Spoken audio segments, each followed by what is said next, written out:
نحمده ونصلي على رسوله الكريم اما بعد فاعوذ بالله من الشيطان الرجيم بسم الله الرحمن الرحيم قال النبي صلى الله عليه وسلم المسلم من سلم المسلمون من لسانه ويده او كما قال النبي صلى الله عليه وسلم صدق اللہ العظیم وصدق رسولہ النبی الکریم۔ معزز سامعین کرام، میں نے آپ صلی اللہ علیہ وسلم کے مبارک فرامین میں سے ایک فرمان تلاوت کیا ہے۔ نبی کریم صلی اللہ علیہ وسلم کے اس فرمان کو سامنے رکھا جائے تو یہ بات ہمارے سامنے کھل کے سامنے آتی ہے کہ آپ صلی اللہ علیہ وسلم کی جتنی بھی تعلیمات ہیں ان تعلیمات پر اگر عمل پیرا ہوا جائے تو انسان حقیقی طور پر انسان بن جاتا ہے، اس لیے کہ انسانوں والے ڈھانچے کو ہی صرف انسان نہیں کہا جاتا، بلکہ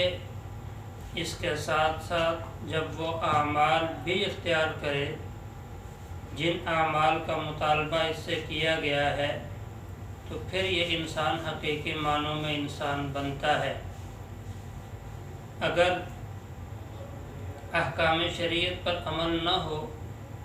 تو جس مقصد کے لیے انسان کو دنیا میں بھیجا گیا وہ مقصد فوت ہو جاتا ہے، اور جس چیز کو جس مقصد کے لیے بنایا گیا ہو اگر اس مقصد سے ہٹا کر اس کو استعمال کیا جائے تو یہ ظلم میں شمار ہوتا ہے۔ اور ظالم کے بارے میں اللہ تعالیٰ قرآن پاک میں واضح طور پر ارشاد فرماتے ہیں کہ ظالموں سے اللہ تعالیٰ محبت نہیں کرتے۔ اسی طرح کئی مقامات پہ یہ بات بھی اللہ تعالیٰ نے ارشاد فرمائی کہ اللہ تعالیٰ ظالم قوم کو ہدایت نہیں دیتے۔ تو اگر ہم ہدایت والا راستہ چاہتے ہیں، جس ہدایت کی طلب ہم اللہ تعالیٰ سے ہر نماز میں کرتے ہیں، تو اس ہدایت پر چلنے کے لیے ہمیں اعمال بھی وہ اختیار کرنے ہوں گے کہ جن اعمال کو اختیار کرنے کی وجہ سے ہدایت ملتی ہے۔ قرآن پاک کی تعلیمات کو دیکھا جائے، قرآن پاک اس بات کی طرف ہمیں دھیان کرنے کی ترغیب اور شوق دلاتا ہے کہ جس طرح اللہ تعالیٰ نے انسانوں کو عقل عطا فرمائی ہے، اس عقل کو صحیح استعمال کرنے والوں کی تعریف بھی اللہ تعالیٰ نے قرآن پاک میں فرمائی ہے، اور اس عقل کو غلط استعمال کرنے والوں پر تنقید اور ان کے بارے میں وعیدات بھی اللہ تعالیٰ نے ارشاد فرمائی ہیں۔ عقل مند لوگوں کا تذکرہ بھی قرآن میں ملتا ہے اور بے وقوفوں کا تذکرہ بھی قرآن میں ملتا ہے۔ قرآن پاک میں اللہ تعالیٰ نے سورۃ الرعد 13واں پارہ عقل مندوں کی نشانیاں بیان کرتے ہوئے یہ بات ارشاد فرمائی کہ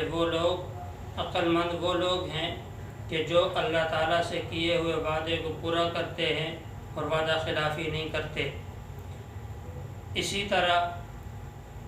عقل مندوں کی صفات شمار کرواتے ہوئے اللہ تعالیٰ نے یہ بات بھی بتائی کہ عقل مند لوگ وہ ہیں کہ جو ان تمام رشتوں کو جوڑتے ہیں جن رشتوں کو جوڑے رکھنے کا حکم ملا ہے۔ اور بے وقوفوں کی جہاں صفات بیان کی ہیں تو وہاں بیان کرتے ہوئے یہ بات ارشاد فرمائی کہ ایک تو اللہ تعالیٰ سے کیے ہوئے عہد اور وعدے کو پورا نہیں کرتے،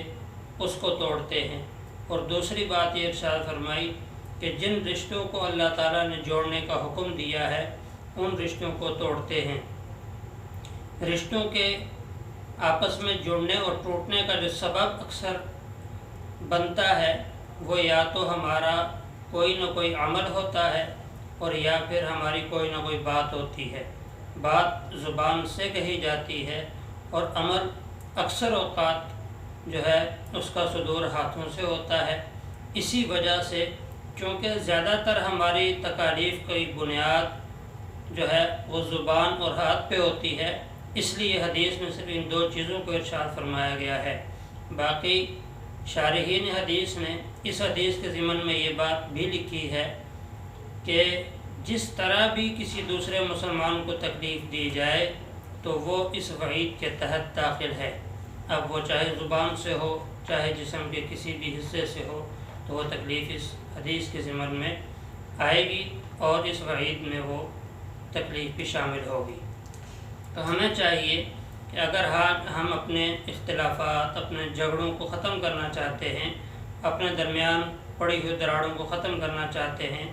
تو شریعت کے احکامات پر عمل کرتے ہوئے ہم جیسے اپنی تکلیف کو محسوس کرتے ہیں، اسی طرح دوسرے انسانوں کو پہنچنے والی تکالیف کو بھی محسوس کریں۔ جس طرح ہمیں کسی کی بات سے تکلیف ہوتی ہے تو ہم یہ بات سوچیں کہ ہماری بات سے بھی کسی کو تکلیف ہوگی۔ جس طرح کسی کے عمل سے ہمیں تکلیف پہنچتی ہے تو ہم یہ سوچیں کہ ہمارے بھی کسی عمل کی وجہ سے دوسرے کو تکلیف پہنچتی ہوگی۔ جب ہماری یہ سوچ بن جائے اور ہم اپنے آپ سے اصلاح کرنا شروع کر لیں، ہر آدمی کی یہ فکر بن جائے کہ میں پہلے اپنے آپ کو سدھار لوں،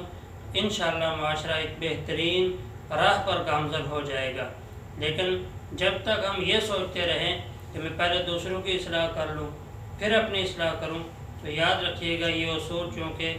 احکام شریعت کے خلاف ہے، تو جو کام حکم شریعت کے خلاف ہو اس کی وجہ سے کبھی امن قائم نہیں ہو سکتا، اس کی وجہ سے کبھی محبتیں نہیں بانٹی جا سکتی۔ محبتیں بانٹنی ہو، امن قائم کرنا ہو تو اس کے لیے احکام شریعت پر عمل کرنا ہوتا ہے۔ تو اگر خلاصہ کلام پوری گفتگو کا یہ ہے کہ آج جتنے بھی ہمارے درمیان تنازعات ہیں، جتنی لڑائیاں ہیں، جتنے اختلافات ہیں، جتنی ناراضیاں ہیں، ان کو اگر ہم ختم کرنا چاہتے ہیں تو اس کے لیے اگر ہمیں کوئی بہترین دامن ملتا ہے تو وہ بہترین دامن سرکار دو عالم صلی اللہ علیہ وسلم کا ہے، کیونکہ ربیع الاول کے ایام چل رہے ہیں، ان میں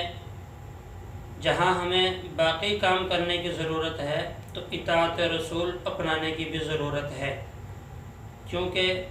حضور صلی اللہ علیہ وسلم کسی علاقے کے نبی نہیں، کسی شہر کے نبی نہیں، بلکہ تمام جہانوں کے نبی تھے،